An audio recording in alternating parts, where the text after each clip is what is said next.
Vers l'infini et au-delà, c'est le sommaire de ce nouveau live de DVD Critique. Bienvenue à vous.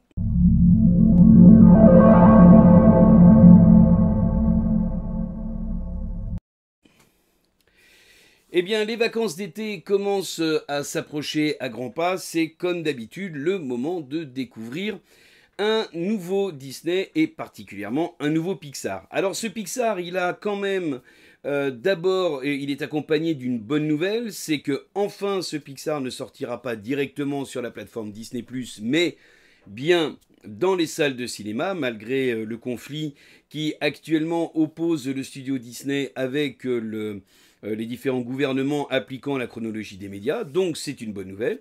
L'autre bonne nouvelle, c'est que cette fois-ci, le film directement inspiré de l'univers de Toy Story va s'intéresser plus particulièrement à Buzz l'éclair. Alors, Buzz l'éclair, c'est un personnage qui est apparu dès le premier épisode de Toy Story et qui a pris une place majeure, puisque c'est le jouet qui est offert à Andy lors de son anniversaire et qui va créer les premiers conflits entre Woody le cowboy et Buzz l'astronaute. Mais quel est donc ce film, ou quelle est donc cette aventure qui a fait entrer Buzz l'éclair dans le cœur d'Andy? Eh bien, c'est ce que va nous raconter ce film. On va suivre l'aventure de Buzz l'éclair, mais du personnage en lui-même. Alors, c'est d'abord une très bonne nouvelle parce que le film est intéressant, parce qu'il va montrer non plus un jouet, mais un vrai personnage, avec ses failles, avec ses erreurs, ses succès et son entêtement, peut-être parfois même son aveuglement par rapport à l'ambition qu'il peut avoir, mais aussi ses émotions, et ça c'est plutôt assez bien pensé, notamment, alors je ne vais pas dévoiler l'intrigue du film évidemment, mais en tout cas dans le dessin animé, on a un Buzz l'éclair qui prend beaucoup plus d'ampleur.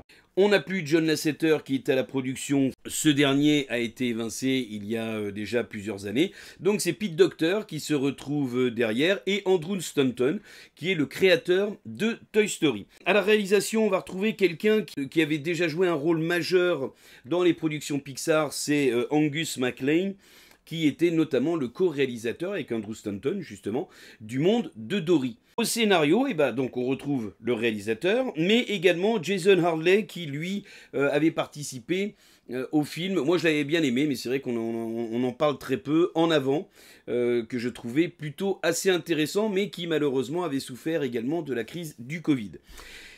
Autre bonne nouvelle sur ce nouvel épisode, ou en tout cas cette aventure de Buzz l'éclair, c'est enfin un casting de doublage qui est à la hauteur de ce qu'ont pu nous proposer les Américains, même si cette fois-ci, je trouve que les Américains ont fait beaucoup plus cheap que les Français. Notamment en VO, on a quand même Chris Evans, qui est le Captain America, c'est lui qui interprète Buzz l'éclair. On a derrière Keke Palmer, dont on va entendre parler puisqu'elle va jouer un rôle important dans la nouvelle production Jordan Lee qui arrive dans quelques semaines et qui s'appelle Nope. Et puis, on a évidemment Taika Waititi. Alors, pour ceux, c'est un nom qu'on a du mal à garder en tête, mais c'est pourtant quelqu'un d'important dans l'industrie Disney, puisque c'est quand même lui qui a dirigé, qui a réalisé Thor Ragnarok, qui réalise le prochain, Love and Thunder, et qui, normalement, est en train de travailler sur un projet Star Wars.